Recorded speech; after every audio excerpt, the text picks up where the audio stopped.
En el nombre del Padre, del Hijo y del Espíritu Santo. Dios Padre bueno, con mucha gratitud nos ponemos en tus manos en este momento de nuestra jornada. Te agradecemos por el rato que ya nos has permitido vivir, por todas las personas con las que hemos podido encontrarnos, por la forma en la que también nos has podido observar, nos has permitido observar que nos amas a través de tantas realidades que nos han rodeado, de tantas personas.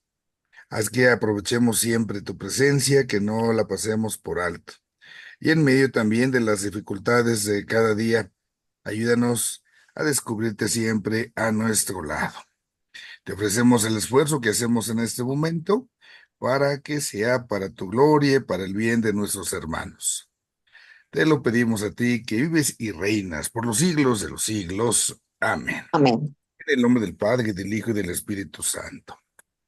Muy bien, pues ya teníamos por ahí, les digo, dos clases que no había yo podido estar acompañándoles, alguna circunstancia acá de difuntitos y luego la semana pasada que era la fiesta de la Santísima Virgen del Rosario, teníamos por acá una fiesta que atender en una comunidad, pero pues ya estamos acá.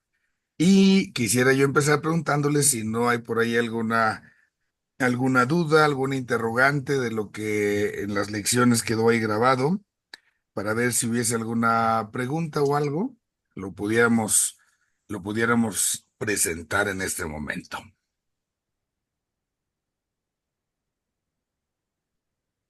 Parece que no, de los que estamos ahorita por lo pronto, así ya tenemos acá. Muy bien, si nos ayuda encendiendo su micro, Blanca, para escucharle. Hola, padre. Eh, Oiga, no sé si la pregunta es correcta, pero lo que bueno, me pareció como percibir que se nos baja el nivel de gracia y de la función del Espíritu Santo en nosotros cuando nos alejamos de los sacramentos. claro, totalmente. Podemos decir, por ejemplo, que hay tantas personas que están bautizadas, pero tienen ahí el bautizo como de adorno, ¿no? Entonces ahí está la gracia santificante, ahí está la gracia que Dios ha dado.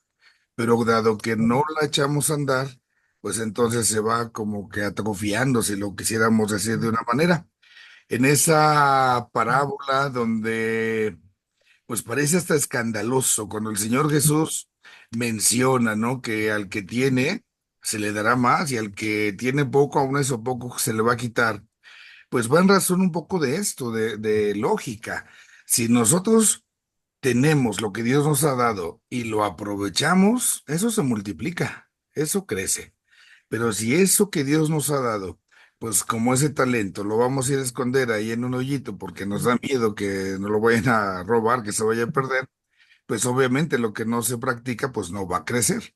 Entonces, más o menos podemos decir así también con la gracia. La gracia de Dios, en la medida en que le vamos permitiendo que actúe, pues eso mismo va a permitir que más y más y más vaya resplandeciendo en nuestra vida y nos dejemos guiar por el Espíritu Santo.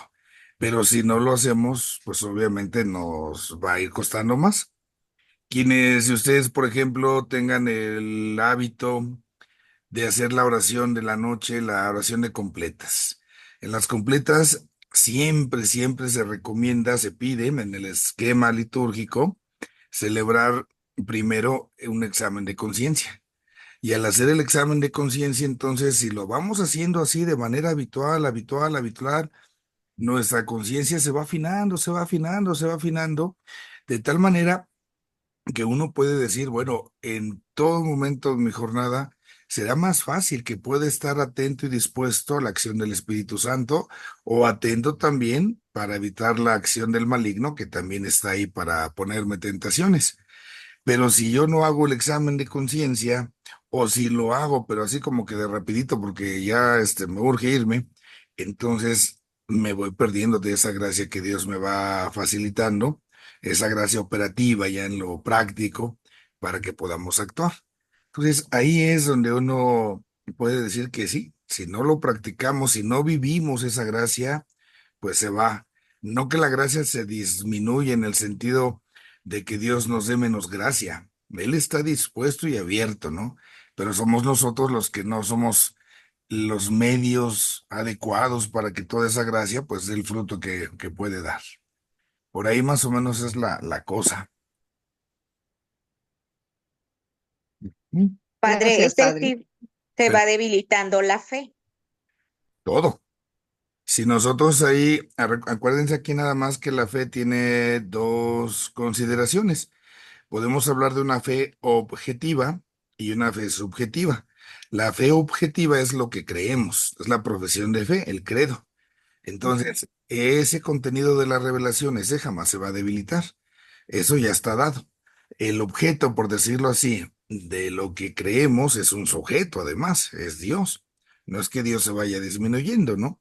Ujú, Pero el acto de fe que nosotros hacemos, ahí es donde está la parte subjetiva, el acto de fe que nosotros hacemos como respuesta a lo que Dios como fe se manifiesta, es precisamente lo que se va debilitando, ¿no? Nosotros le pedimos siempre a Dios que aumente nuestra fe, que aumente esa capacidad, no solamente de creer, porque al final y al cabo, la fe no es una mera experiencia de creer alguna cosa y ya. Toda fe, todo acto de fe parte de una experiencia de amor. Si yo voy a creer no solo algo, sino voy a creer en alguien, es precisamente por el amor que en esa ujú, persona yo estoy descubriendo, ¿no? Papa Benedicto nos recuerda precisamente cómo el ser cristiano parte de un encuentro, parte de la opción que hacemos por alguien, no por algo. Y este es, digamos, el fundamento de la fe. Si yo, no sé, por la comparación, pudiera decir que estoy enamorado de mi novia, ¿no? Pero pues a lo mejor la dejo de ver, ya no la fui a ver, ya pasó un mes, ya pasaron 2 meses, un año, 2 años. Pues no, hombre, al rato ya realmente ese amor, pues ya como no lo fecundamos, pues ya como que no va, al menos no va a tener la misma intensidad, ¿no? Es ahí ujú, donde se va como extinguiendo en ese sentido. No porque ujú. no esté, sino que de parte mía no hay la disponibilidad. muy bien. Gracias, Padre. Excelente. Leti, Hola, padre. Más que duda, es que como que me hizo ruido cuando habló de que Cristo es la misma gracia. Este, hay como que, no sé, Cristo es la misma gracia por ser el don más precioso que nos ha dado el Padre, pero al hablar de gracia en nosotros, yo lo entiendo como la fuerza de Cristo. No he podido leer el apunte que usted dijo del manual, pero es ahí donde me hace ruido como que no sé si estoy en lo correcto, padre. en la parte de Dios permita ya en el avance del caminar, se va a ver también aquí en el programa lo que es el Tratado de Gracia. El enfrentamiento que tenemos que hacer es descubrir que la gracia la hemos cosificado y la gracia no es una cosa. La gracia, en primer lugar, es Dios mismo. Él es la gracia, Él es la gracia en sí misma porque Él es el don, Él es el regalo y Él es todo. Y Él va a ser nuestra fuerza y va a ser nuestro amor, Él va a ser todo. Nosotros, por cuestión práctica, por nuestra limitación humana, vamos separando la gracia y la vamos clasificando y le vamos poniendo nombres de acuerdo a la forma y en la manera en que la vamos ubicando en distintos momentos. Una gracia santificante, una gracia operativa, la gracia sacramental, lo vamos haciendo nosotros. Pero al final, la gracia es Dios, que en su actuar precisamente busca que encontrar en nosotros esa disponibilidad. Esa gracia siempre será actual por la acción del Espíritu Santo. Es el Espíritu Santo el que permite que esa presencia de Dios se siga prolongando a lo largo del tiempo, del espacio, en la historia. Y es acá donde nosotros vamos recibiendo a Dios mismo, a quien llamamos gracia.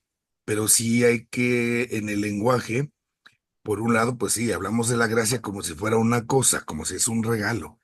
pero ante todo y en primerísimo lugar, la gracia es Dios mismo, es una persona. ¿Hay alguna lectura en orden al Tratado de Gracia? Puede ir ayudando como a redescubrir este significado que precisamente pues vaya permitiendo enriquecer esa comprensión precisamente. Entonces lo vamos a ver más adelante. Aquí en el programa de FAP vamos llevándola así la dogmática. El Tratado de Gracia ya propiamente es de los últimos. Ahorita nosotros Oh. vamos hablando de una introducción a teología y nos vamos a ir siguiendo como una especie de línea donde primero hablamos de la Trinidad. Es Dios uno y trino el que se revela. Después ya vieron ustedes Cristología. Se revela especialmente en Cristo. Y ahora vamos a empezar en el destinatario, en la antropología. Este Dios uno y trino que en Cristo se revela al hombre. Y el hombre en una comunidad, en la iglesia, en la eclesiología. En esta comunidad, en la iglesia, hay un personaje singular que es para nosotros ejemplo, es María, entre la Mariología. Y ahí, en esta iglesia, es donde nosotros estamos llamados a vivir la plenitud de la gracia, ahí entra la gracia, para encaminarnos al final de los tiempos, a lo que es la escatología. Es más o menos cómo se estructura los tratados de la dogmática, aquí como quedaron en la propuesta de la FAPA. Ay, pues ojalá y usted no la dé, padre. No, ahí el maestro de maestros para esa materia es el padre Jesús Mejía, padre Chursis. Él es el más agraciado para esa clase. En verdad, es padre la experiencia. A veces el tiempo a lo mejor no está de nuestro lado, a veces el trabajo y eso, pero sí, ahí sí, él es, en la gracia, él es todo un máster, puedo decírselos, ¿vale? Bueno, vamos con la hermana. Gracias, padre. Buenas tardes. A lo mejor ya me contestó en lo que le contestó a la hermana Leti, pero voy a hacer la pregunta. Mire, en la congregación, pues tenemos la oración todos los días, en la mañana, pero cuando no hacemos la oración por alguna circunstancia, acostumbran a decirnos, ok, no hiciste la oración, pues ya perdiste todas las gracias que Dios te tenía para esa mañana y ya no las vas a volver a recuperar, porque Dios pasa y pasa una vez y no vuelve a pasar. Entonces las gracias que te tenía para ese momento, para ese día, ya las perdiste. Y yo siempre he estado con esa duda de, a ver, entonces como que se pone a 10 de una manera muy humana. Ahorita con lo que usted dice que la misma gracia es Cristo, la gracia es Cristo, pues no, no lo pierdo de ninguna manera, está ahí conmigo. Y a lo mejor entonces ellas están como cosificando ¿qué digo? Como pequeñas cápsulas para yo vivir mi día. Están poniendo la gracia como pequeñas cápsulas que me van a ayudar a vivir mi día. No sé si estoy equivocada. Ahí en el estado de vida, en la consagración y en el servicio que prestamos como consagrados, sea en la vida religiosa, en la vida sacerdotal o en la vida matrimonial, está lo que también se llama la gracia de estado. Entonces, de acuerdo a la voluntad de Dios que uno asume y donde vamos asumiendo su voluntad en la relación con los demás, esa gracia de estado, Dios nos da lo necesario para ese momento. Yo les pongo el ejemplo. Si en el oficio sacerdotal mi servicio es hacia el seminario, en la formación, ahí se recibe una gracia especial destinada precisamente a esta formación sacerdotal. Si es en la parroquia como párroco, ahí es esta gracia de estado en el servicio que uno se va encontrando. Entonces, Dios va disponiendo eso. Digamos, ahí está la mesa puesta. La cuestión va a ser siempre la misma. ¿Qué tan dispuesto estoy yo a recibirla? Y aquí lo que sí no se valdría sería como pensar que solamente hay un camino para que yo reciba esa gracia. Si van a hacer cápsulas, si van a hacer cápsulas bien medicadas, digamos, para lo que se necesita.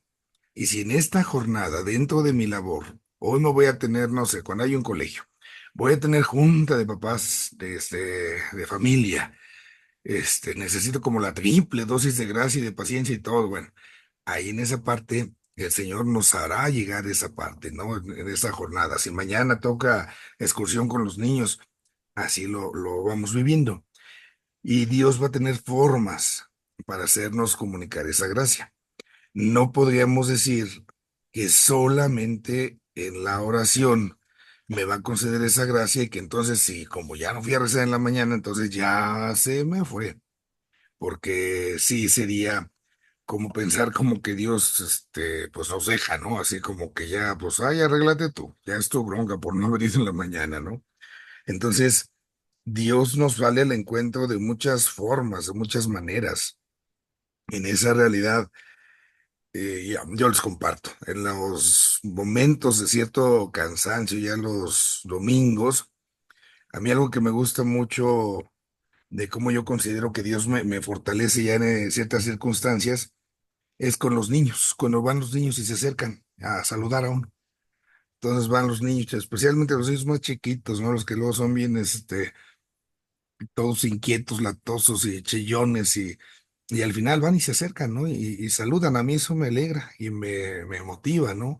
A veces todos embarrados de mocos y lo que sea, pero ahí es como si Dios me dijera, ándale, síguele, ahí van, ahí están, todavía falta, ¿no? Y alienta. Como que cada quien va a tener así esa forma, ¿no? De descubrir esos momentos en los que Dios sale al encuentro. Habrá ocasiones en que quizás pueda ser una persona enferma, en que quizás pueda ser, no sé, el amanecer, el sentir no sé cómo les puede estar por allá, pero aquí en la mañana hizo mucho, mucho frío, amanece mucho viento, con mucha neblina. Entonces, esa parte, pues también es una forma en la cual Dios nos habla, ¿no? Entonces, hay muchos momentos en ese sentido, pero también, sin decir que solo es el único, sí el privilegiado, pues a nuestro encuentro orante. El hecho de darnos nuestro espacio, especialmente ante el sagrario, el buscar ese momento de intimidad con el Señor, eso no lo sustituye nada. Nada, nada, nada, nada, nada. No es la única manera, pero sí podemos decir es la más singular, es la más especial, ¿no? Ahí esa parte, pues habría que considerarla. Y hay razones. Si a lo mejor hoy no fui a mi oración porque me sentí muy cansado, pues yo incluso les decía, pues vente a dormir al sagrario. Mejor duérmete acá y que Dios te mire, como mira un papá a un niño cuando está dormido, ¿no? Bajo esa mirada piensa cómo Dios también te mira y descubre ese amor de esa mirada paterna que cuida, ¿no? Que cobija, como cuando los papás van a ver a los hijos que están ahí durmiendo, pues también se van a ir a dormirse ahí al sagrario, ¿no? En ese sentido, con una oración más, pues como de esa confianza que a lo mejor en mi cama, ¿no? Pero habrá circunstancias en que la labor, es que hay mucha chamba, de esto, lo otro, aquello, y casi, casi nomás fui a decirle al Señor, pues en el nombre del Padre, del Hijo y del Espíritu Santo, ya nos vemos, ya te encargo, ya y me eches la mano, ¿no? Y pues no es que se descuide la gracia, ¿no? Estamos ahí en otro sentido. Que yo por flojera, pudiendo, no lo haga, bueno, ahí ya es otro cantar. Y especialmente, pues en la vida nuestra de consagración.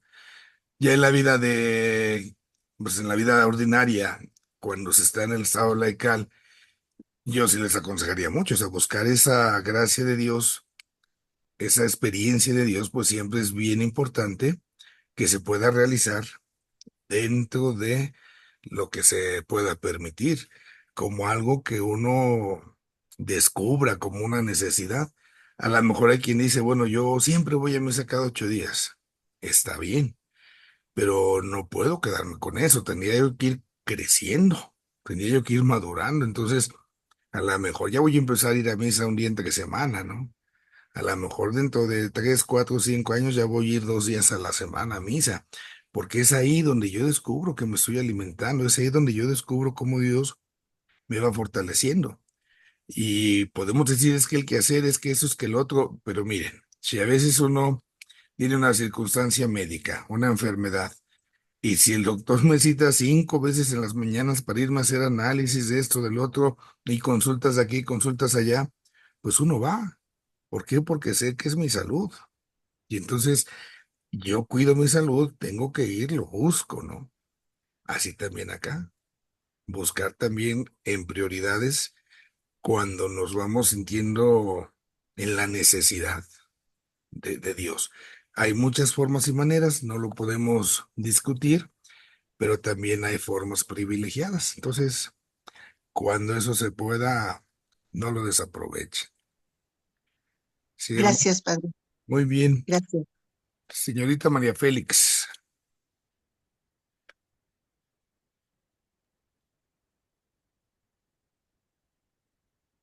Sí, padre, buenas tardes.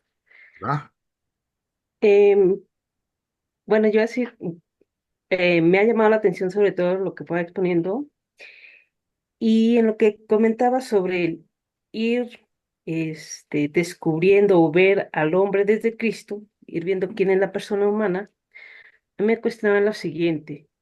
Si yo como agente de pastoral no he visto al otro o no, realmente no he descubierto al otro así como ese hombre creado desde Cristo o era la persona como otro Cristo, eh, porque a lo mejor he caído en ese activismo dentro de mi servicio o tal vez como protagonismo, entonces puedo decir que tal vez no tenga fruto en este apostolado. Y la siguiente, lo que iba diciendo respecto a la Virgen así, entonces en cuanto a si fue preservada del pecado original. no entendí la segunda.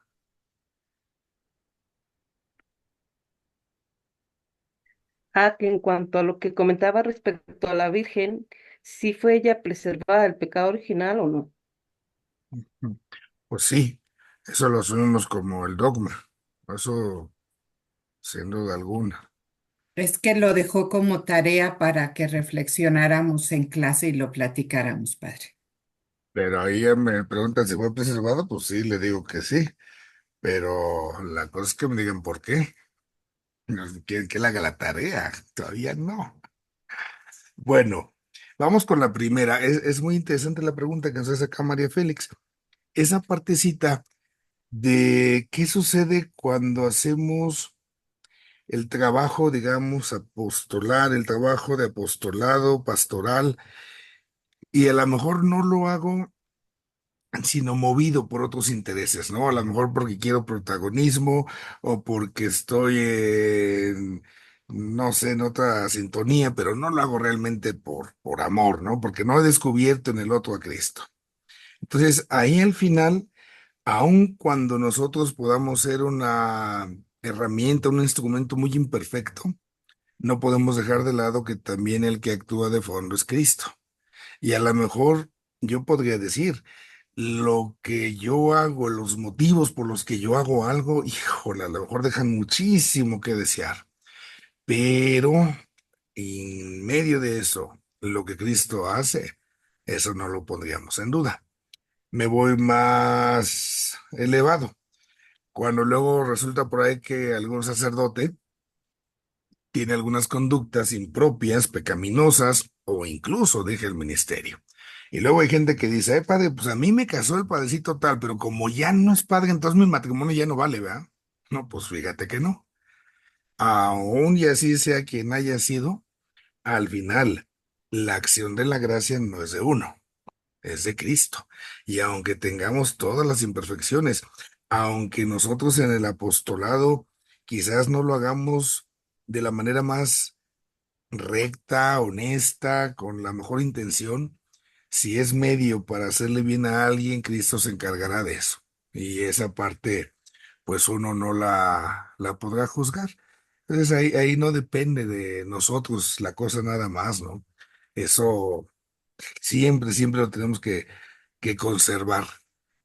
Sí hay que procurar, si nosotros vamos descubriendo que nos hace falta crecer y madurar en esos aspectos, pues hacer la chamba que nos toca, ¿no? Pero en el fondo, nosotros tenemos como tarea la oportunidad de ir purificándonos para que también seamos mejores instrumentos para el Señor. Ahí en la cuestión de gracia, precisamente hay una pregunta que puede ser interesante. Si estuviéramos en una iglesia, imagínense que está una iglesia, tiene dos capillas y en una capilla va a celebrar misa el Papa Francisco y en la otra capilla voy a celebrar misa yo. Yo podría preguntarles con quién van a ir a misa. Y no me digan, para que no arriesguen su calificación.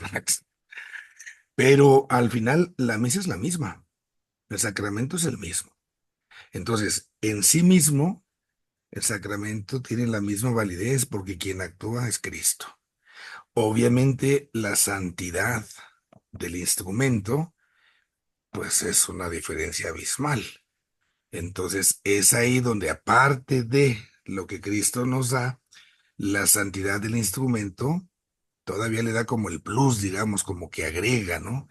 Y esta es ahí donde tenemos nuestro compromiso de, pues siempre estar en ese crecimiento para que todavía la obra de Dios resplandezca de mejor manera. Sí, María Fencia, Está vamos, bien, gracias. muy bien, vamos con Lore.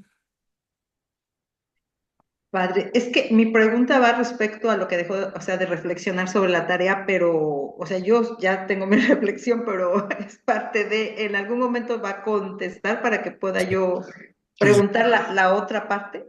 Es sí, que es parte, sí, sí, sí, sí. Sí, ok. vamos a dejar esta partecita de la tarea, la vamos a dejar para el final. Ah, Vamos a perfecto. tratar de contemplar lo que nos falta del recorrido histórico y vamos a ubicar ahí qué pasó con la Virgen, ¿no? ¿Cómo fue esto? De si fue o no fue preservada de pecado, o estamos equivocados o qué pasó por ahí. Ah, y ya terminando, pues ya, si es que no contesta mi pregunta, ya se Ahí, la haría. ahí, Gracias, Padre. perfecto. Bueno, vamos entonces a lo que nos corresponde para el día de hoy, que es seguir con esta parte de la historia, de cómo se ha ido dando la experiencia de, pues, toda esta partecita de la reflexión del ser humano. Y va a ir estando marcada siempre, siempre por la experiencia de la misma historia en general. Si nos dimos cuenta, la primera etapa, pues va a ser donde el hombre, de una u otra manera, es contemplado mucho, mucho, mucho bajo la imagen de Dios, porque era pues lo que todo el mundo de aquella época, que era donde se movía la experiencia cristiana, pues tenían la misma fe, ¿no? Pero esto va a ir cambiando también conforme las cosas, pues van a ir dando su avance, y aquí es donde vendrá nuestra tarea. Vamos a pasar a ver ahora lo que es la época, ya en la Edad Media estaba la escolástica, todo esto que decíamos de Santo Tomás, pero viene a ella como un nuevo salto, viene ahí un cambio. Se le llama a esta parte el Renacimiento, así se ha calificado como etapa histórica. Esto se trata como de volver a los orígenes, aquello que en la antigüedad se ensalzaba y que había sido el ser humano, se había como perdido porque en el centro había quedado Dios. Entonces Dios era lo que movía como que todas las explicaciones, pero ahora ya no. Otra vez se va a poner en el centro del ser humano. Esta parte, por ejemplo, en la pintura, se van a empezar a hacer otra vez imágenes del ser humano y no solamente ya de Dios, como se había venido desarrollando. Y se va a ir notando, se va a ir notando, pues este cambio, ¿no? Se va a analizar más al ser humano. Va a ser una cultura, se dice por eso, más antropocéntrica. El hombre va a estar así como al centro. Y va a haber acá, pues, varias figuras que van a estar así como que ayudando en todo lo que se va a ir reflexionando, pero pues van a tener así situaciones que ir enfrentando. Algo de lo que vamos a ir viendo en estas épocas, por un lado, como el ser humano queda otra vez en el centro, decíamos antropocentrismo, entonces como el ser humano otra vez es puesto en el centro, hay quienes van a abusar. hay quienes en esta lógica van a querer sacar como a Dios de la vida. Aquí como que no vas a caber. Aquí como que hazte un ladito. Y eso va a ser paulatino, va a notarse algunos siglos después. Pero el hombre tiene que recuperar su centro, no es Dios y que no sé qué, que no sé cuánto. Y al mismo tiempo, ante ciertos abusos de este tipo, va a haber otra corriente que igual, poniendo en el hombre al centro, entonces van a poner en el hombre como que esa tarea de que él es el que tiene que resolverse, es el que tiene que pensarse y tiene que esforzarse, y tiene que luchar y tiene que hacer una serie de virtudes que, bueno, son casi casi como imposibles, ¿no? Es parte como del estilo y de la floja. Algo de lo que llama aquí la atención y que acabamos de precisamente de celebrar el fin de semana, lo que se llama pues el famoso descubrimiento de América. Y más allá de las discusiones que pueda haber si se descubrió o que no se descubrió, lo que es una realidad que no se puede negar es que hay un encuentro entre dos mundos, literalmente. Pensemos, ubiquémonos en ese tiempo, ¿eh? Si yo juzgo desde el presente, pues no me va a dar. Pero imagínense ustedes el que nosotros estuviéramos hace esos años, esos 500 años, y llegar a una tierra y encontrar entonces también una especie de seres que no sabemos si son seres humanos o no, quién sabe qué sean, pero que se parecen a nosotros, ¿no? Los indígenas, los que están acá. Entonces, esta parte va a hacer que muchas preguntas. Es como si, no sé, llegáramos ahorita en estas épocas a Marte y se descubriera que hay marcianos. Y entonces empezaremos a preguntarnos desde la filosofía, en la teología, ¿los marcianos creen en Dios? ¿Tendrán alma? ¿Se mueren? ¿También van a ir al cielo, al infierno? Entonces, es un montonal, eso es un encuentro con algo que rebasa totalmente las experiencias que había. Es algo totalmente nuevo. Y acá, esto va a hacer que entonces, dentro de los temas antropológicos, sea muy discutido. Es uno de los temas centrales en esta época, porque entonces, al tener este descubrimiento de América, así como lo conocemos, al final de todo decimos, bueno, pues está este encuentro, y en el encuentro, pues van a suscitarse una serie de interrogantes acerca de quiénes son los habitantes que están encontrándose. Es que serán como nosotros, no serán como nosotros. Y vienen estudios y vienen discusiones. A partir de esto, se va a elaborar, por ejemplo, el famoso derecho de las gentes, donde también se va a ir reconociendo por parte de los estudiosos, de quienes buscaban también de una u otra manera el ver esas situaciones de la mejor forma, pues como también estas personas tienen derechos, no son personas de segunda, tercera o de cuarta clase, ¿no? Esto va a dar pie también el día de mañana a lo que serán los derechos humanos.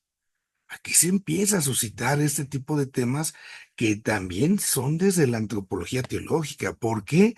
Porque implica descubrir que estas personas, con todo lo que representa la novedad, al final también son hijos de Dios.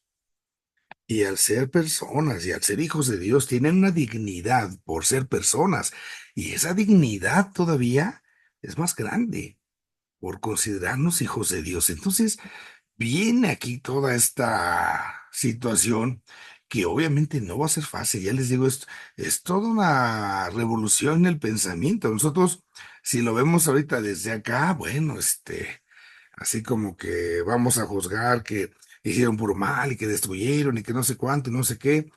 Y son realidades que sucedieron, pero no podemos juzgar desde aquí y no podemos tampoco hacer caso omiso de todas las cosas buenas que también se van suscitando.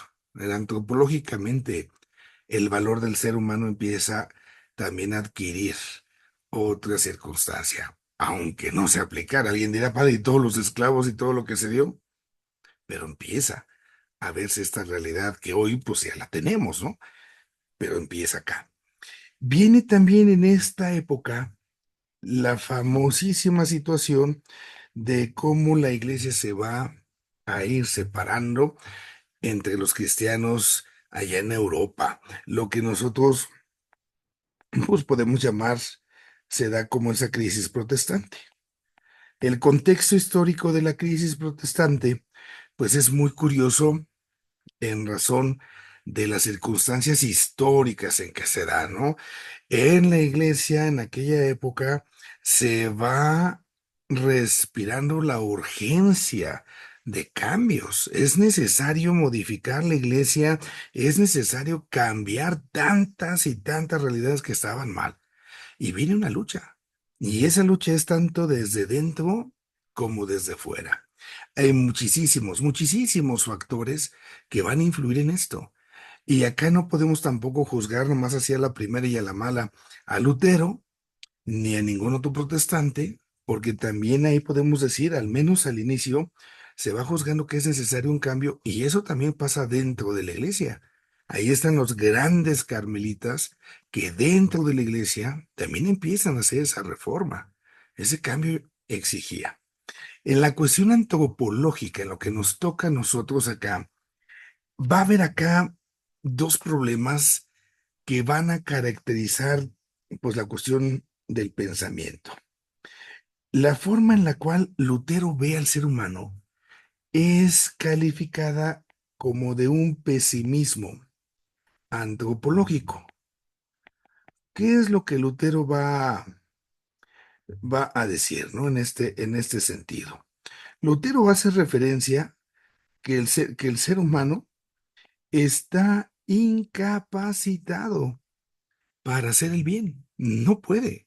A causa del pecado, esa capacidad que el ser humano tenía para hacer el bien se perdió. Entonces, todo lo que hagamos no sirve. Ujú. Esto es por culpa del pecado. Ujú. Y aquí, pues la bronca es entonces que todo lo que hagamos, todo lo que digamos, pues no sirve. No podemos hacer lo bueno. Por más que le eche yo ganas, por más que me esfuerce, entonces no la voy a librar. No la voy a librar. Aquí es un problema gravísimo en la forma en cómo Lutero esto lo presenta. Ese es el pesimismo antropológico, es decir, el hombre ya está perdido, no puede hacer nada. Y entonces tiene que venir acá la ayuda de Dios. Entonces, esta realidad es la que nosotros tenemos que ir haciendo el descubrimiento. Y después viene otra bronca, y esa bronca es cómo se va a dar la relación entonces entre la libertad que tenemos nosotros, los seres humanos, y el actuar de Dios, ¿no? ¿Cómo va a ser esto posible? ¿De veras sí tengo libertad o al final pues no soy libre y solamente soy como una especie de títere de Dios? Aquí tengamos eso en consideración, ¿no? ¿Soy un títere? Porque pues yo, si de veras soy libre, pues sí podría hacer algo, pero aquí parece que yo no puedo hacer absolutamente nada. Estoy perdido. Entonces no hay realmente una libertad. Y aquí es donde tenemos nosotros, pues, que hacer las observaciones pertinentes. Esta capacidad que dice Lutero se perdió para hacer el bien, nos dejaría pues totalmente condenados. De ahí que Lutero hable de que el principio de la salvación pues solamente es la pura fe. Y como que entonces aquí las buenas obras, como que aquí esas no sirven. Pues hagas lo que hagas, siempre te va a salir mal. Aquí lo que importa es que Dios esté libre y vámonos, se acabó.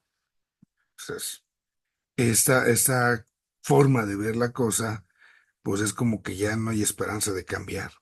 Y fíjense, tristemente, siendo católicos, a veces así somos, ¿eh? No, no, no, no, ya no, si ya te la hizo una vez, te la va a volver a hacer, ya para qué le crees, y este no va a cambiar, este así es, árbol que crece torcido no se endereza, ya, o sea, no, no, o sea, ya no tenemos capacidad de hacer lo bueno, ya estamos condenados al mal. Entonces nada más estamos esperando casi casi que venga Dios a hacernos como el milagro para que nos enderece y ya, solo así. Y esto nos mete en problema con la libertad, entonces no soy libre, entonces soy un mero títere. Y por eso queremos luego que Dios nos resuelva todos los problemas de la vida. Y eso no puede suceder. Ahora, ¿cuál va a ser la respuesta que se va a dar de parte de la iglesia en este sentido? Ante esto, la iglesia se congrega y se celebra el famosísimo Concilio de Trento, ¿no?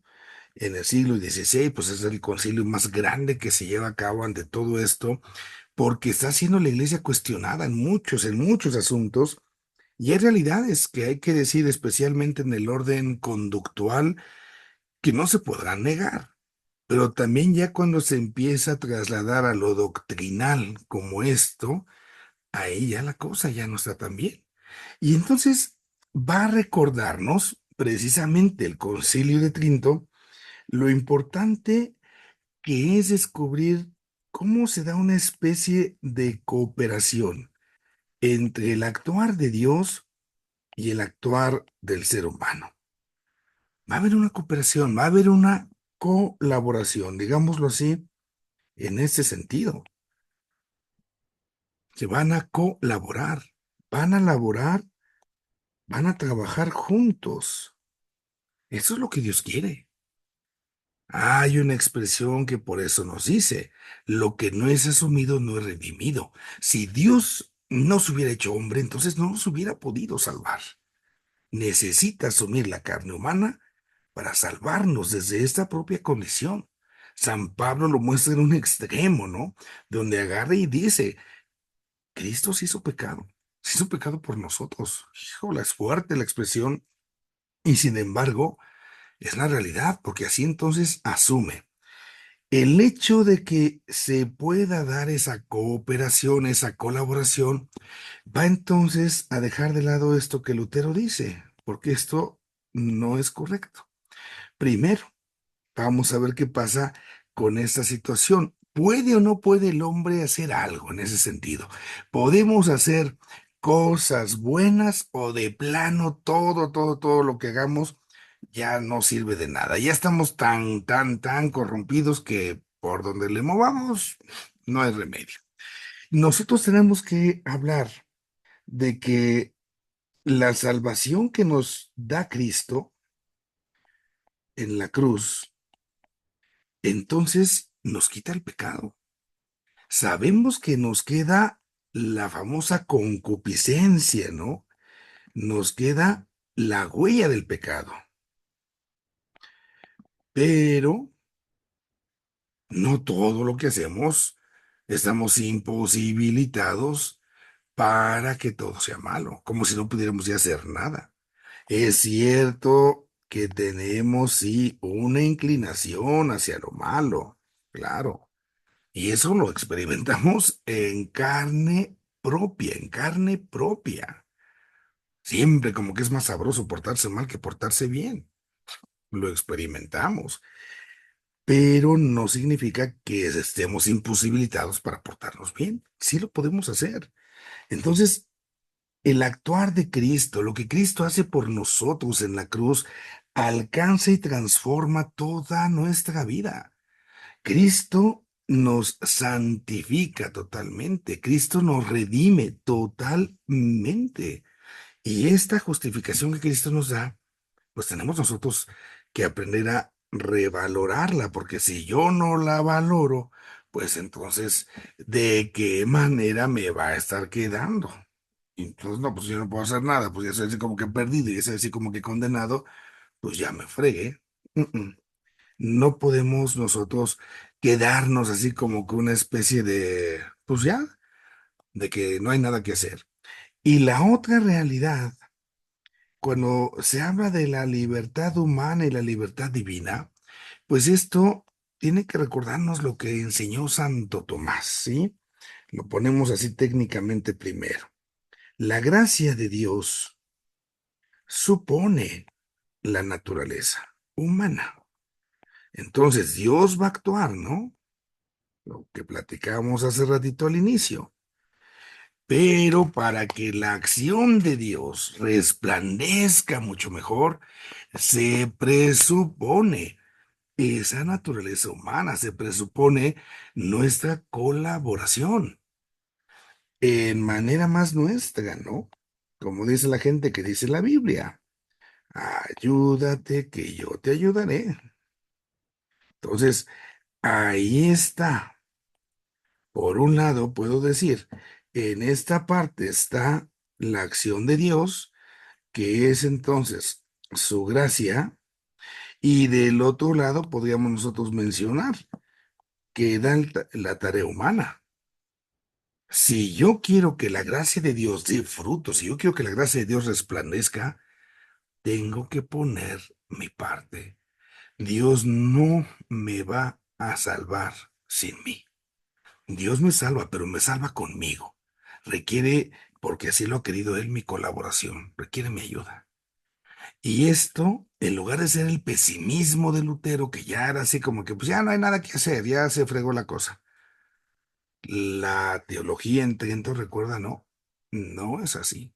Sí podemos nosotros colaborar entonces precisamente con el Señor. Y nos damos cuenta entonces cómo se va a ir dando esta especie de colaboración, de relación entre la gracia que Dios nos da y la propia libertad. Dios nos da la gracia, lo que platicábamos hace ratito, pero jamás, jamás va a actuar por encima de nosotros. Nunca. Dios, yo les digo, es un caballero. Dios nos respeta siempre. Nunca se va a poner por encima de nosotros si nosotros no se lo permitimos. Entonces, para que esta gracia pueda de veras dar frutos, es necesaria esa libertad humana. Es necesario que yo le diga realmente a Dios, sí quiero. Y esto se expresa en la docilidad. Cuando una persona no es dócil a la gracia de Dios, pues entonces, yo quiero que me vaya bien, pues, oye, pues échale ganitas, ¿no? También si yo no pongo de mi parte, ¿cómo pretendo que las cosas se resuelvan? Pues casi, casi que me caiga todo del cielo, ¿no? Que se me resuelva así. Y así no es. Se tiene que presuponer esta libertad humana para que entonces la gracia que Dios nos concede así nos permita realmente tener esos frutos. Y esto es lo que nos tiene que llevar a vivir como seres humanos, pues una vida auténticamente cristiana. Y esta vida cristiana se va concibiendo en esta época, tiene un fin. Y este fin, pues es llegar al cielo, es llegar a estar con Dios, es participar de una vida más allá de la de aquí. Es la vida sobrenatural. Es la vida donde vamos a estar con Dios y que precisamente en nuestra vida de cada día, por esa gracia que Dios nos da, por esa gracia que Dios nos concede, nosotros podemos ir encaminándonos hacia el cielo. En la celebración de ayer, en la Eucaristía, venía esa pregunta, ¿no? Que hace el fulano que llega con Jesús corriendo, Señor, ¿qué tengo que hacer para salvarme? Yo les decía a las personas en las celebraciones, la pregunta está mal planteada. La salvación ya está. Nos la dio Jesús. Ya estamos salvados. La pregunta es si yo quiero participar de la salvación. Es como la mamá, ya puso la mesa, ya está la comida, la mamá habla. ¿Quién va a ir a comer? Quien quiera. Quien quiera, quien guste. No va a ir a comer quien no quiera. Y no lo va a obligar. Y así es esto, ¿no? Nosotros ya sabemos que estamos salvados. A esto le tiramos, a una vida nueva, a una vida con Dios. por esa salvación, pero jamás vamos a ser así como que violentados, obligados a ello. Nunca, nunca, nunca, nunca, nunca. De lo contrario, pues tendríamos ahí como que una cuestión complicada. Ahora, aquí hay un debate que queda abierto y va a quedar abierto hasta el siglo XX y que es bien interesante. El llegar a esta vida sobrenatural es en este punto, ¿eh? Es gracias a la gracia que Dios nos da. Sin esta ayuda, como que no podríamos llegar a ella. Y entonces empiezan a preguntar, bueno, y entonces cuando el hombre fue creado con gracia o sin gracia? Resulta que ya está acá don Adán y está acá doña Eva, ¿no? Están ahí ya. Han sido creados por Dios, ahí están los dos, fulanos, ahí están con esta experiencia. Entonces, bueno, están ahí. Primer hombre, primera mujer, pero la pregunta, ¿esta gracia está con ellos? ¿O solamente es la pura naturaleza humana? Porque entonces parecería que la naturaleza humana recibe después esa gracia para que se pueda salvar. En sí misma parecería que la naturaleza humana no podía. Y entonces ya vamos a estar como Lutero, tal cual, como Lutero, no podíamos salvarnos. Y acá tenemos que entonces se va haciendo un debate, porque también se dice que en el momento en que Adán y Eva fueron creados, ya también ahí fueron creados con gracia. Hay algo ya con nosotros. Y entonces viene el debate. Bueno, ¿eso ya es un añadido que Dios nos dio desde el principio o era algo ya parte de nosotros? Era algo que ya teníamos en nuestra naturaleza.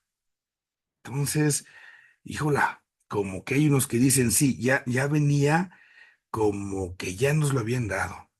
Y no, como que no. Fíjense cuál es la experiencia que tenemos de la naturaleza. Cuando alguien habla de la naturaleza, ¿qué es lo que luego dicen? Ay, es que la carne me ganó. Es que la naturaleza es débil.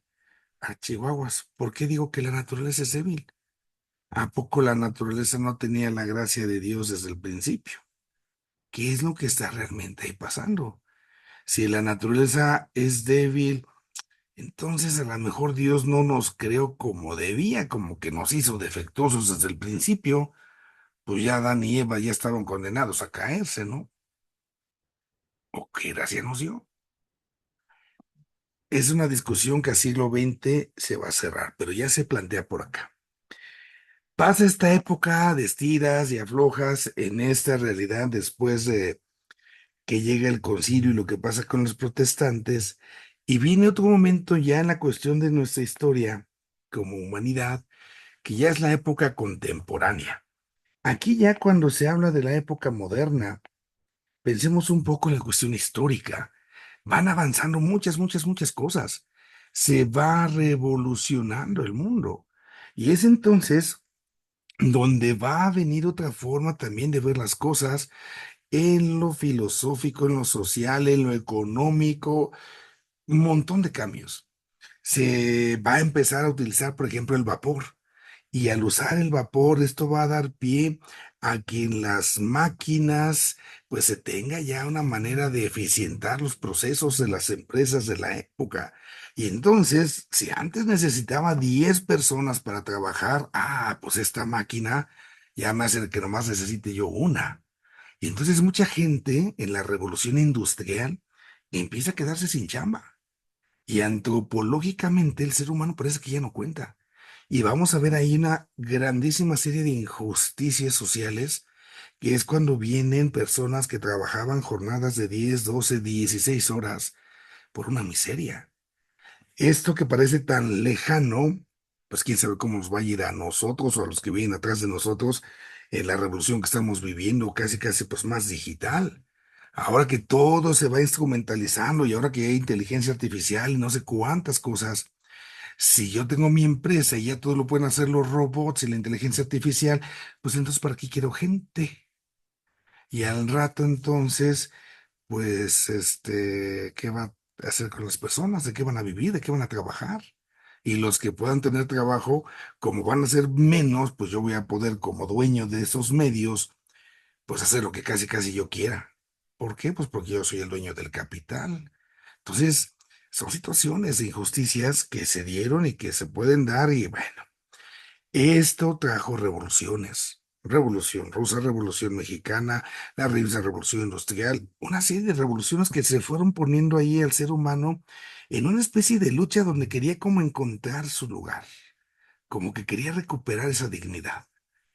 En el lado del pensamiento, se va a ir encontrando también una serie de filosofías y de corrientes de pensamiento donde especialmente los alemanes quieren tal cual desterrar a Dios casi casi, ¿no? ¿Por qué? Porque Dios parecería que nos está estorbando para ser libres, para ser quienes somos. Entonces va a venir un Nietzsche que a lo mejor va a querer, vamos a suponer en su buena intención, devolverle su plenitud al hombre y le va a llamar ahora el superhombre. Y el superhombre no necesita de Dios. A ese Dios hay que quitarlo. Ese Dios es un invento, es para los débiles. Podemos ver a un Emmanuel Kant. Kant a lo mejor va a ver la ventaja de la religión, pero pues para que nos portemos bien. No más para eso, ¿no? Y la religión sirve para esto, y ya como que nada más con eso. En la parte psicológica va a haber muchas corrientes psicológicas donde Dios va a ser puesto como una proyección de nuestros traumas o de nuestros ideales a superarnos. Entonces, va a haber aquí ya una gran variedad. Esta sería como que la primera gran característica.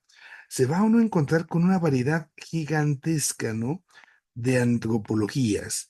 El decir esto implica que el ser humano va a poder ser visto, pues desde muchas ópticas, desde muchos puntos de vista. Hasta aquí antes como que lo que había privado es, bueno, vamos a ver al hombre desde Dios, pero ahora lo vamos a poder estudiar desde muchos aspectos y no siempre vamos a conducirnos a la verdad. Van a surgir precisamente antropologías dentro de todas estas, pues no cristianas. Y si de por sí con el Lutero, por un lado, ya estaba la cosa que era muy pesimista, pues en el otro lado va a haber quienes le exageran de optimismo porque somos bien fregones los superhombres, ¿no? Y hay otros que van a volverlo a poner hasta abajo. Por ahí en el siglo XIX, por ejemplo, en la Francia del XIX, en algún momento determinado, se decide en la Catedral de Notre Dame poner la diosa razón. Tumban a los santos y van ahí a poner a la diosa razón, porque es la razón lo que más alto tiene el ser humano y se va a venerar a la diosa razón. Esto se va a ir viviendo y va a ayudar. En una parte hay que reconocer, porque el hombre va adquiriendo como cierta madurez. Y al decir que el hombre va a tener cierta madurez, eso también implica que va a tener una autonomía, pero que también en esa autonomía, pues va a implicarse una responsabilidad mayor. Es como los hijos, ya creció el hijo, ya se va a ir de la casa, excelente. Tiene que ser ahora responsable de lo que viene. Y esto en orden, pues a ir encontrando su espacio en la misma creación, en orden a su dignidad. Y aquí es donde, pues van a venir muchas discusiones, porque parecería, por ejemplo, que para que esto sea posible, para que el hombre madure, para que el hombre sea autónomo, pues Dios no cabe, porque Dios es el que no nos está dejando crecer. Aquí entonces, pues parecería que Dios no tiene lugar, porque este es el que no nos deja madurar, no nos deja crecer, ¿no? Para algunos, así se va a ir viendo. Del otro lado, entonces, es cuando se va a poner a la razón, ¿no? por encima de todo, el saber. Esta parte se ensalza muchísimo. Todo lo que tiene que ver así con cuestiones como de religión, pues esto es como para la gente chiquita, para los niños, casi, casi, porque sería casi, casi estar hablando como de mitos, cosas que no valen para nada. Y que esto, bueno, pues vamos a darnos cuenta que va a ser una lucha que va a empezar a caracterizar nuestro mundo. En la cuestión material, dado que se van desarrollando ya más empresas y todo esto, también va a venir lo que es el liberalismo. En lo económico, hoy vivimos etapas del neoliberalismo, que sigue siendo actual, ¿no? Se le pone el liberalismo burgués. La parte de los burgueses que llamamos, recordemos el origen del burgués, ¿no? Porque a veces aquí lo confundimos solamente con el rico nomás por ser rico. En la Edad Media, cuando empieza a surgir, viene de un sistema feudal. Había mucha inseguridad. Entonces, estaba el señor feudal, pensémoslo un poco así, la imaginación, tenía su castillo y ahí vivían las gentes que se acercaban a él y él les daba protección porque había mucho vandalismo. Los pueblos bárbaros habían deshecho los imperios y entonces asolaban a las poblaciones. Y está el señor feudal y este les dice, bueno, yo los cuido y ustedes trabajan para mí. Pero en esta época de la Edad Media se va surgiendo ya lo que son los burgos. Los burgos es lo que hoy llamamos los pueblos. Ya no se están agrupando solamente ahí en torno al feudo, sino van teniendo pueblitos. Y va a surgir una nueva clase social en esos burgos, ahí el nombre del burgués. Entonces a lo mejor el feudal, que era el rico, decía, bueno, yo los voy a cuidar. Híjola, pero para cuidarlos necesito hacer armas. ¿Quién me las hace? Y los burgueses levantaban la mano, nosotros las hacemos. Ah, y estos van a trabajar mis tierras, necesito herramientas para que trabajen. ¿Quién las fabrica? Y estos alzaban la mano. Entonces, aquí es donde la cuestión de los dineros, la cuestión del capital, empieza a jugar un papel importante. Y esta clase burguesa va a tener ahora ya un sitio en la sociedad y que es la clase del poder económico. Estaban, digamos, ya en esta época las casas reales, los de la sangre azul, pero que puede ser que tengan mucha sangre azul, pero que a lo mejor están re jodidos, están bien endrogados, despilfarraron las riquezas, y va a estar los que realmente luego mandan, que son los de los dineros. Hoy podemos ver el mundo que tenemos, que vivimos, y pues nos podemos dar cuenta de que tantas y tantas decisiones, pues se van a manejar en estos términos, en dineros, en lo económico. Bueno, bajo esta circunstancia, aquí el problema va a ser que se genera lo que se llama una libre competencia, ¿no?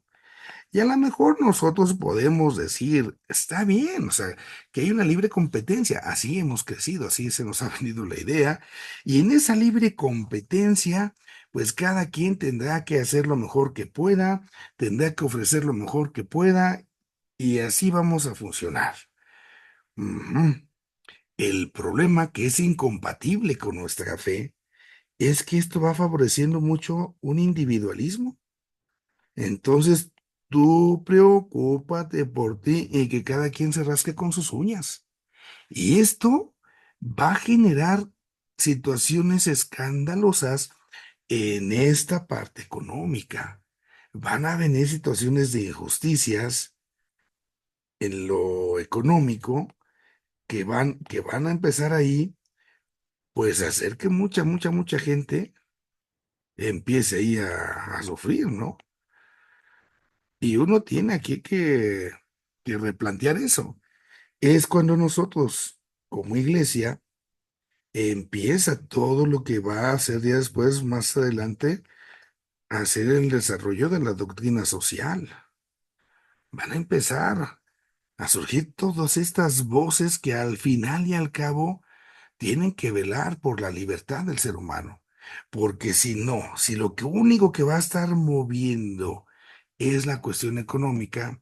En esas injusticias se va generando pobreza y esto hace que el ser humano, antropológicamente, la persona ya no vale. Entonces, ¿cuál es el valor en la antropología? ¿Cuál es el valor de una persona? Pues una herramienta de trabajo. ¿Cómo se mira hoy incluso la persona? Casi, casi en esta lógica, ¿eh? Hay que meter a los hijos ahí, al Cebetis o ahí a las escuelas estas técnicas, porque ya les enseñan una carrera, ya por lo menos si no estudian, ya saben hacer algo. Eso es lo que parece que importa, que sepan hacer cosas. No que piensen, que sean parte de la maquinaria de la empresa y ya lo demás no nos va a importar. Estas situaciones son las que reclaman una respuesta, porque entonces la antropología parecería que aquí no va a tener cabida, o el hombre pues se va extraviando. Y es lo que va a ir generando ya en el siglo XIX y siglo XX lo que son las famosas utopías de lo que hablábamos así hace ratito, las revoluciones, ¿no? Y ahí vendrá, por ejemplo, el comunismo. Ese comunismo, si nosotros podíamos medio ver, pues tiene cosas muy parecidas al cristianismo, que hay una justicia donde todos precisamente tengan lo justo, lo necesario para vivir. Pero viene el problema de que se quita la libertad del sujeto, ¿no? Entonces, también ahí, pues mucha gente, pues va a sufrir en esos regímenes comunistas que fueron incluso surgiendo, el mismo fascismo que van a surgir. Entonces, antropológicamente el ser humano está como perdido, como que por un lado la economía se lo quiso amolar y del otro lado, cuando querían luchar contra esto, pues se lo fregaron, como que no encontraba su sitio. Y esto es importante, ahorita vamos a ir viendo por qué, cómo el ser humano como que quería ser como que borrado, aunque esos incluso querían tener una buena intención, no se logró. Van a venir, decíamos también, estas cuestiones de la misma psicología, de la misma cuestión de querer ver a Dios como una especie de proyección solamente, así como que Dios es una mera proyección. Dios es una especie de invento y entonces si nosotros decíamos que el hombre estaba hecho a imagen y semejanza de Dios, ahora ¿quién va a ser mi punto de referencia? Ahora, ¿a partir de dónde voy a tener yo alguien desde dónde irme modelando? Y se entra en problemas. Esto va a generar en el ser humano una especie de confusión, ¿eh? Porque van a venir momentos fuertes. Llega entrado el siglo XX y entonces escandalosamente, por ejemplo, pues se enfrentarán las guerras mundiales. No solamente las revoluciones, sino las guerras mundiales, con todo lo que implicó de las situaciones que sabemos. En estas guerras mundiales, ese hombre que tenía a la diosa razón, ese hombre que no necesitaba de Dios, ese hombre que era el superhombre, se da un fregadazo en la vida.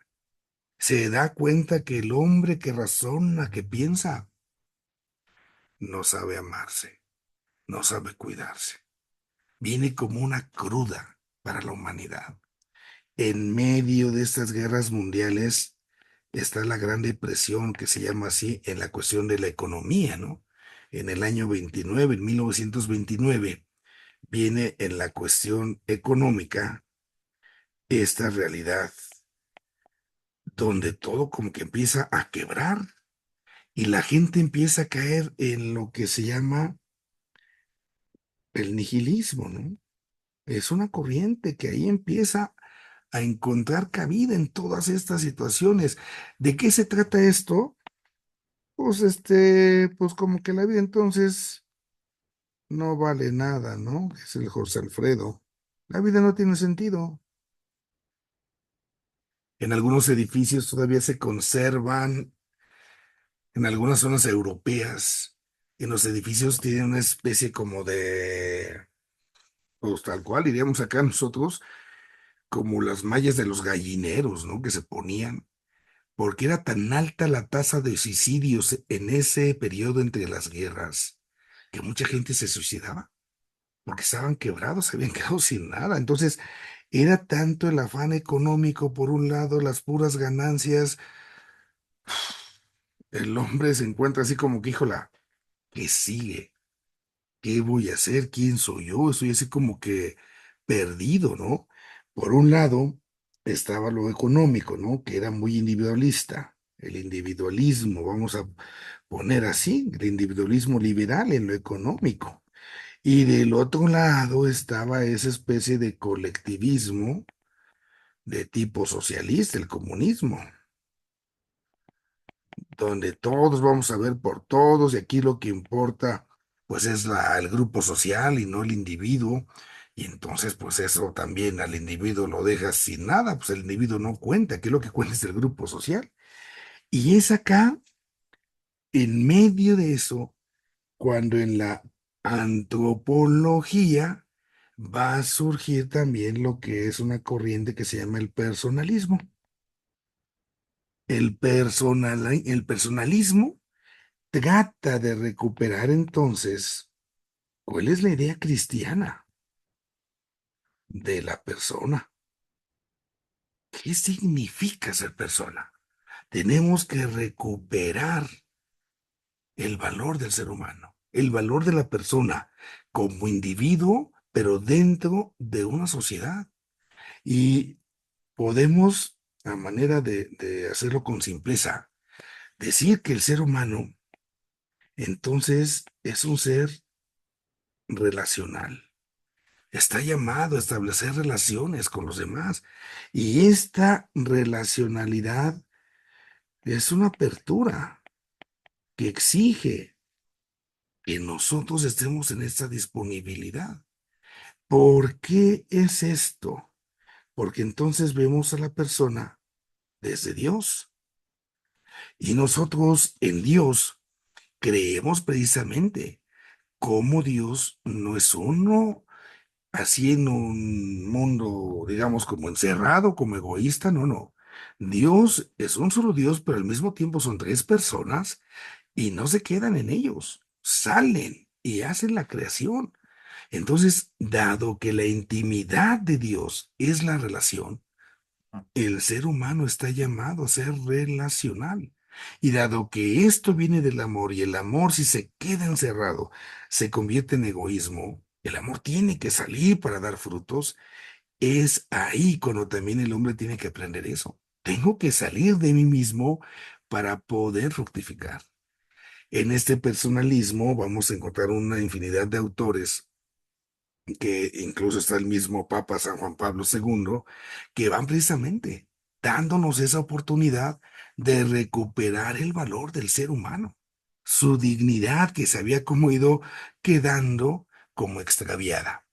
Para esto, ya dentro del pensamiento cristiano, entonces hay una especie, se dice así, así se llama, de renovación. Pero para que la renovación surja, tenemos que partir desde donde venimos. Y este desde donde venimos implica, se dice, un retorno a las fuentes. El retorno a las fuentes es recuperar todo lo que es el bagaje, toda la historia de la iglesia. Y entonces, si voy a estudiar al hombre, tiene que ser desde la Sagrada Escritura, desde la Sagrada Biblia. Tengo que ver qué han dicho en la historia los santos padres, qué ha dicho también a lo largo de la historia el mismo magisterio de la iglesia, cómo ha ido reflexionando la misma teología, es decir, todo aquello que se ha ido acumulando de cómo se ha visto el ser humano, en esa reflexión lo tenemos nosotros que ir recuperando. Y así, por esta renovación, entonces se va cayendo en la cuenta que tenemos que ver al hombre, ¿sí? Pero ¿desde quién? Desde, se dice así, el verdadero hombre. Y este verdadero hombre con mayúscula es Cristo. Él es el verdadero hombre. Entonces yo tengo que ver desde Cristo al ser humano, porque es Cristo el que nos viene precisamente a descubrir en qué consiste nuestra humanidad. Nosotros, recordemos esta partecita, nosotros venimos de Dios, ¿no? Entonces Dios, dice la Escritura, nos ha creado a su imagen y semejanza. Y aquí es entonces donde está el ser humano.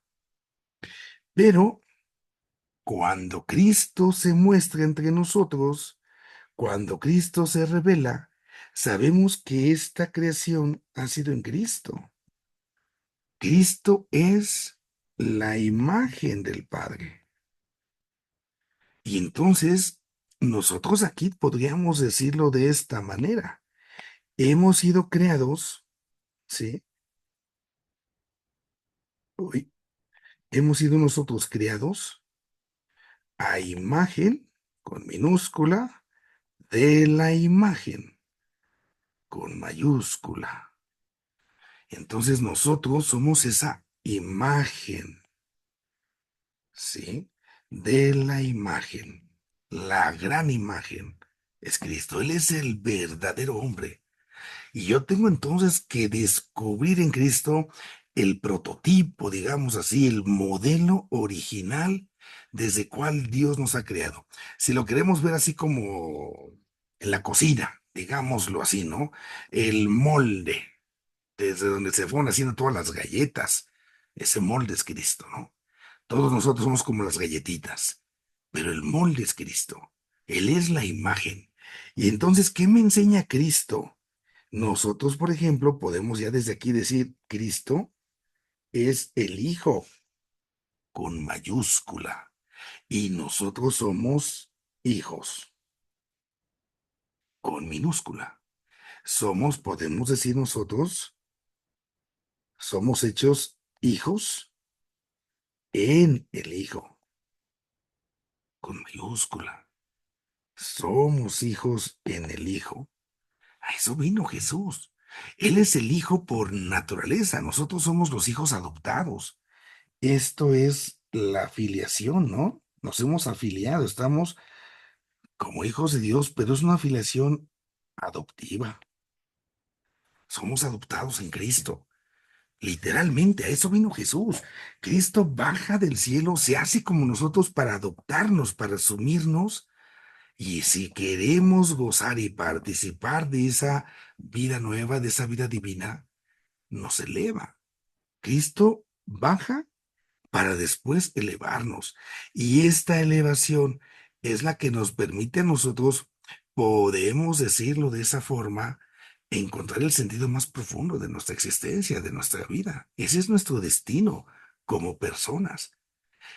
Si nosotros nos vamos fijando esto, cómo se trata de ver al hombre desde el verdadero hombre, entonces podemos hablar que por un lado, estamos teniendo una antropología, porque al final queremos ver quién es el hombre, pero también al mismo tiempo en que yo quiero ver quién es el hombre, esto lo voy a hacer desde Cristo.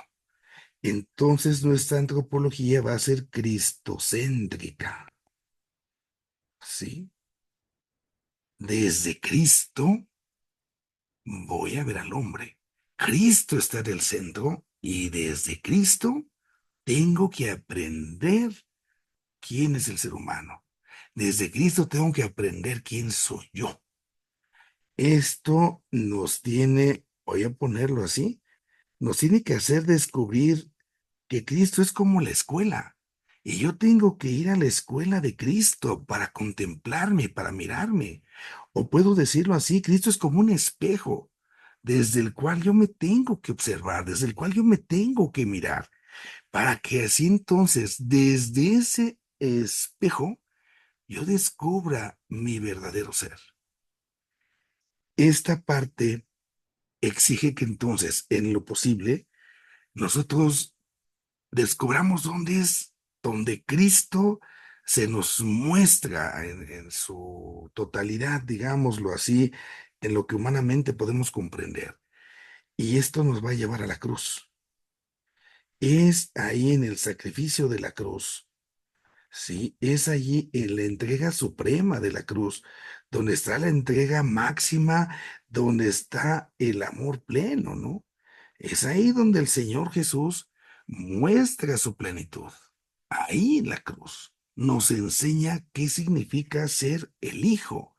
El Hijo es el amado. Y como Él se sabe amado por el Padre, por eso es capaz de entregar su vida por amor, porque quiere complacer a su Padre que lo ama. Y es entonces donde nosotros, los seres humanos, tenemos esa oportunidad de contemplar en la cruz en qué consiste ser hombre.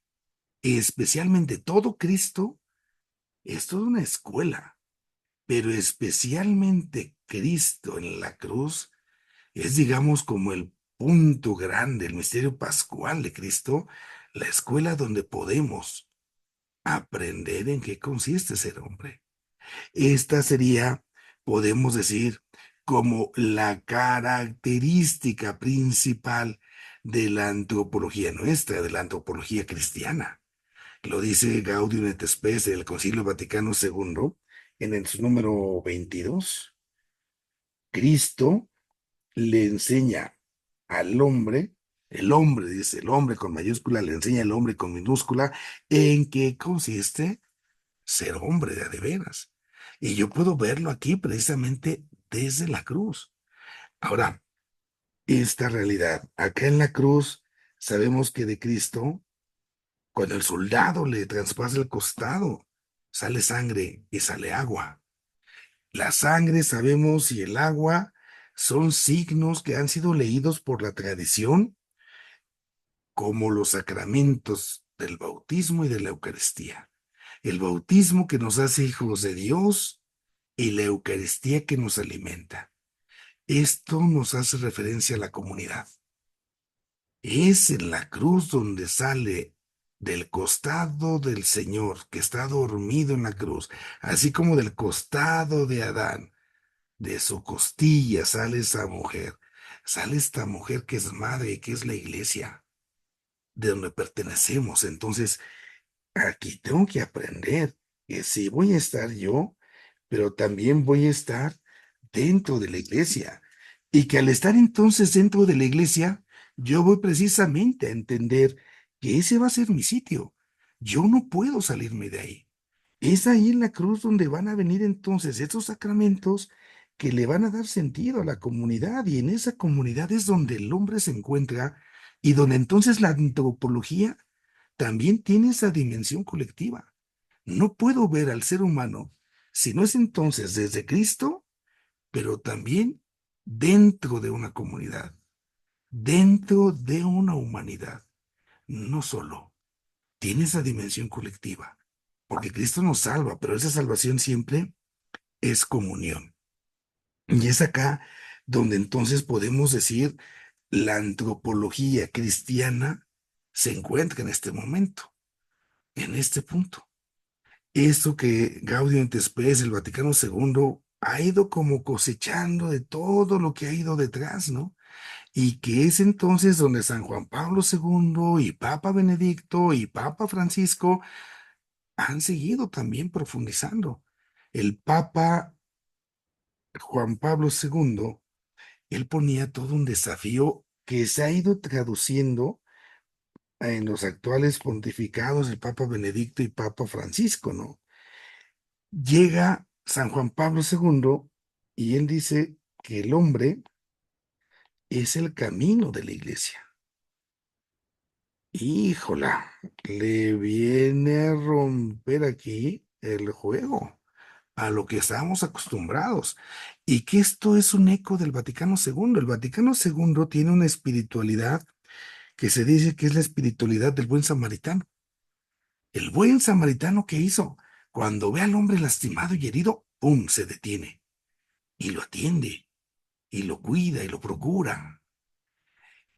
Cambia su itinerario por este que encuentra en el camino.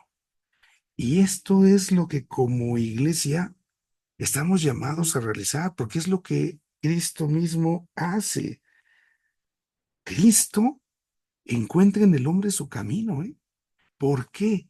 Porque por eso tuvo que hacerse hombre, porque vino a buscarnos. Nosotros, lo atrevido que se oye esto, ¿eh? Nosotros le marcamos el camino a Cristo. Cristo vino detrás de nosotros a buscarnos para salvarnos. Y es lo que la iglesia también tiene que encontrar, decía San Juan Pablo II, ¿no? La iglesia tiene que descubrir que el hombre es su camino. Todo lo que pastoralmente, el apostolado que hacemos, nos tiene que llevar a salir a buscar al hombre. No al revés, porque queremos que el hombre siempre venga y venga y venga y venga y venga a la iglesia. Tenemos que salir. Es lo que hoy en el lenguaje de Papa Francisco él pone las periferias. Hay que ir a donde está el otro, ¿no? Hay que estar en apertura, hay que estar en salida. La realidad, entonces, de todo esto, la podemos ver con la famosa cuestión, decíamos acá nosotros, del sobrenatural, del que se discutía desde que estaba el otro punto que decíamos hace rato. El sobrenatural implica que Dios nos ha creado con gracia. La naturaleza humana, ¿sí? En su primer momento, vamos a ponerlo así de esta manera, ¿no? En un primer momento, la primera naturaleza, la naturaleza original, es expresión ya de la gracia de Dios. Pero después de esa naturaleza original, viene el mendigo chamuco, viene el pecado, y lo que ya nos tocó conocer a nosotros, ya digamos, en un segundo momento, es nuestra naturaleza caída, es la naturaleza dañada.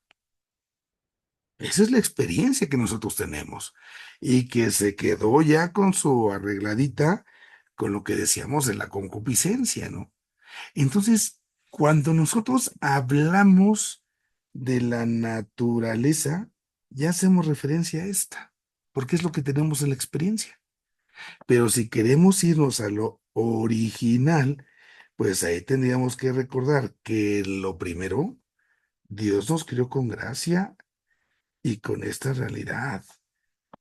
Y esto es lo que llaman el sobrenatural, como si fuera una especie de añadido, aunque no lo es. Era más bien algo que nos pertenecía y que se terminó por causa del pecado, pues como está la cosa hoy. Venía ahí entonces en todo esto, vamos a hablar ahora de la Virgen, cómo entender la cuestión de la Santísima Virgen. Nosotros decimos que en todo esto, el Señor Jesús ha querido ser nuestro Salvador. Y al ser el Salvador universal, el Señor Jesús viene a redimir a todo el género humano, no nada más a unos cuantos, ¿no? Todos los seres humanos están llamados precisamente a esta redención. Él es el que tiene esta tarea, Él es el que tiene esta misión y lo va a asumir. Entonces, por eso viene a entregar su vida en la cruz. ¿Esto qué implica? Si yo quiero respetar lo que la Biblia dice, entonces tengo que decir que todo el género humano, todos tienen un pecado. Si alguien dijera que alguien no tiene pecado, entonces resulta que ese ya no lo salvó Dios. Y si ya no lo salvó Dios, entonces ya Cristo ya no es un Salvador universal, ya no es Salvador de todos. Y entonces ya estoy diciendo que la Biblia es mentira. Ya estoy desfigurando la revelación. Esta es la realidad. Cuando se habla del pecado, aquí es donde entra lo que hoy llamamos nosotros el pecado original. Si yo hablo del pecado como tal, el pecado original, es en razón de salvaguardar este dogma. Yo tengo que afirmar esto. Cristo salva a todos. Y al salvar entonces a todos, implica de qué me salva. Ah, pues el pecado. Por eso está el pecado original. Es así como va surgiendo esa reflexión. Y es acá donde entonces viene la pregunta. Entonces, María, ¿dónde queda la Virgen en este juego, no? Porque parecería que si es esto, la Virgen, pues también tuvo que haber sido salvada por Jesús. Y si la salvó, entonces, ¿de qué la salvó? Pues entonces también tuvo pecado, entonces, ¿no? Porque si yo digo que la Virgen no tiene pecado, entonces Cristo ya no es el Salvador de todos. Y es acá donde viene precisamente esta discusión que nos va a hacer distinguir cómo el actuar de Cristo, su salvación, lo vamos a poner así, en la gracia. La gracia para el género humano, ¿sí? Es una gracia, vamos a ponerlo por lo pronto así, que levanta. Ya me dio un chingadazo, me levanta. Es mi pecado. Pero en el caso de la Santísima Virgen, acá la gracia previene. Es una gracia preveniente. Se iba a caer mi mamá, pero la pesqué del brazo y ya no se cayó. Ya no sigue el fregadazo. Así la salva. Se preserva del pecado la Virgen. ¿Por qué? Pues es la mamá de Jesús. Entonces la preservan de pecado, por obvia razón. Nosotros, pues sí, nos dimos el fregadazo. A nosotros nos levantan de la caída, pero la Virgen no cayó. La preservan, le previenen, la sostienen por el privilegio que ella tiene. Y esto, pues, implica cómo desde Cristo vemos al ser humano, incluso con ese privilegio que tiene la Virgen en razón de ser la mamá de Jesús. Bueno, esto sería terminar ya nuestra unidad de este recorrido histórico. Ya estamos ahí sobre el tiempo, pero voy a dar espacio para algunas de las preguntas. Luego, en persona padre, si me tengo que salir o eso, ya saben que la clase se queda grabada o por si se tuviera algún compromiso a alguien. Alguien ahorita en el chat hacía ya una pregunta y yo nomás para recordar me decían, padre, ¿en qué página vamos? ¿Quién sabe? No, esa es de tarea de antes. Acuérdense que la idea es que lean el manualito antes. Aquí ya nada más vamos así como a comentar, porque si no, pues estaríamos como que viniendo a leer, ¿no? Y la idea es más bien como profundizar y explicar un poquito lo que yo les pido de favor puedan ir leyendo antes como parte del esfuerzo que vamos haciendo todos. Bueno, voy a dejar de compartir la pantalla para que podamos dar paso a las preguntas que tenemos ahí para este momento, ¿sí? Bueno, vamos entonces a iniciar. Si alguien dice, ya contestaron, vamos en la 58. No, pues eso no se tiene que decir, hombre, que cada quien le vea para que sepamos que estamos en donde vamos, porque si no, hasta te ayudamos. 58. A ver, Gracias. muy Ni bien, modo, padre. muy bien. Perdón. No se apure, doña Clarisa. Saluda a América ahí, por favor. Hola, sí, gracias, padre. Muy bien. Vamos con preguntas. A ver quién teníamos ahí con Lores y quedamos ahí con lo que había de cuestión, hija. Sí, padre. Mire, yo sí, o sea, me quedaba muy claro que ella fue preservada del pecado y que incluso en su libertad, pues podía haber dicho no, ¿verdad? Pero sin embargo, pues a pesar de estar preservada, dijo sí.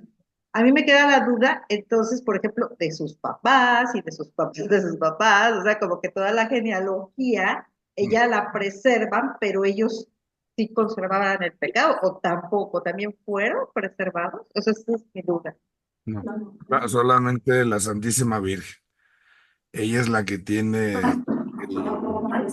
el privilegio, digamos así, nosotros, para que precisamente pueda ser la Madre de Dios. Pero sus papás entonces sí tenían que ser salvados, ellos sí tenían el pecado, ella desde su concepción, digamos, fue preservada. Es correcto. Ahí está donde se define el dogma preso de la Inmaculada Concepción. Sí, Ajá. ok.